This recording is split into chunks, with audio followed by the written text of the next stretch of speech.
எல்லாருக்கும் வணக்கம். தமிழ்ல பேசலாமா? கேட்கறதுனால கேட்டுதான், என்ன இங்கிலீஷ் தெரியாது, ஸோ தமிழ்ல தான் கேட்கணும். எல்லாருக்கும் ரொம்ப நன்றி. இன்வைட் பண்ண விஜய் ப்ரோக்கு ரொம்ப நன்றி. ஸோ இங்கே வந்து உட்கார்ந்த உடனே எல்லாருக்கும் ஒரு தாட்ஸ் இருந்திருக்கும். கெஸ்ட்டாக உட்கார்றதுக்கு நம்ம ஒரு மைண்டில் ஒன்று வச்சுருப்போம், ஒரு கேரக்டர்ஸ் எப்படி இருக்கணும் அப்படின்ட்டு. அது எதுக்குமே சூட்டபிள் ஆகாத ஒருத்தர் தான் நான். ஆனால் அது ரொம்ப நான் பெருமையாகவே நினைக்கிறேன். ஏன்னா நம்ம ஒரு மிகப்பெரிய உயரத்துக்கு போகிறதுக்கு நம்ம நிறமோ நம்ம உருவமோ நம்மளுக்கு எதுவுமே தேவை கிடையாது. நம்மளுக்கு மனசு இருந்தால் போதும், கண்டிப்பாக நம்மளால ஒரு மிகப்பெரிய உயரத்தை அட முடியும் அப்படின்றதுக்கு இது ஒரு எக்ஸாம்பிள் தான். ஏன்னா நான் வந்து தந்தை கொடுத்து வந்தவன்ல, என்னோட தன்னம்பிக்கை கொடுத்து வந்தவன். ஸோ சிசர்ஸ் அப்படின்றது ஒரு 21 பிரான்ச்சஸ் வச்சிருக்கேன்.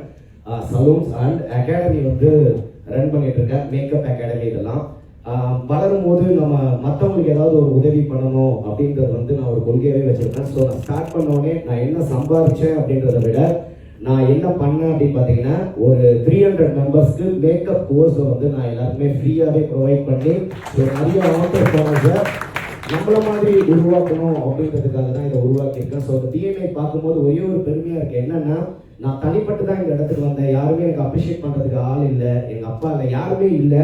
பட் எனக்கு கொடுத்த அடியும் வலியும் மட்டும்தான் இங்கே இருக்கிறதுக்கு காரணமாக இருந்தது.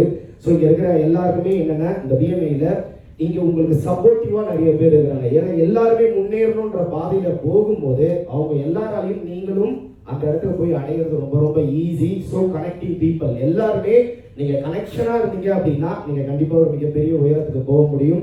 ஸோ அதுதான் இது என்னோட சக்ஸஸ் என்ன அப்படின்னு கேட்டிங்கன்னா, நான் வெறும் காலேஜ் படிக்கிறதுக்கு கார் தொடச்சி நான் படித்தேன். ஆனால் இன்னைக்கு நான் என்னுடைய சொந்தமாக ஜாக்வார் காரில் தான் நான் வந்திருக்கிறேன். ஸோ அதுதான் என்னுடைய பெரிய சக்ஸஸ் நினைக்கிறேன். நான் கார் வாங்கினதுக்கு பெருமை இல்லை, நான் ஒரு கார் தொடச்சவன்.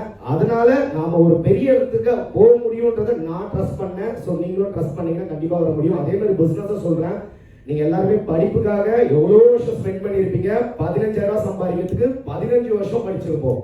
பட் பிசினஸ் எல்லாரும் என்ன நினைச்சிருக்காங்கன்னா, இப்ப போட்ட நாளைக்கு வந்துடணும்னு நினைக்கிறாங்க. நீங்க 15,000 சம்பாதிக்கிறதுக்கே 15 வருஷம் வெயிட் பண்ணணும் அப்படின்னா, நீங்க ஒரு பிசினஸ்ல பெரிய லெவலுக்கு அச்சீவ் பண்ணணும் அப்படின்னா நீங்க அதுக்கு நிறைய கத்துக்க வேண்டியது இருக்கும், நிறைய வந்து வெயிட் பண்ண வேண்டியது இருக்கும். ஸோ ஃபர்ஸ்ட் வந்து ஒரு பிசினஸை குழந்தை மாதிரி பாருங்க.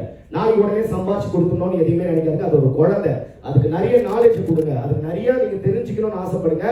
கண்டிப்பா அந்த குழந்தை, இப்ப நம்மளுக்கு பிறகுற குழந்தை 21 வயசுல இருந்துச்சுன்னா நம்மளை காப்பாற்றும். ஆனா உங்க பிசினஸ் எல்லாருமே ஒரு வருஷம் ஹார்ட் ஒர்க் பண்ணீங்கன்னா கண்டிப்பா உங்களை காலம் முழுக்க காப்பாற்றும். ஸோ இதை நான் சொல்லிக்க ஆசைப்படுறேன். எல்லாருக்கும் இந்த வாய்ப்பு கொடுத்ததுக்கு ரொம்ப நன்றி. Thank you so much.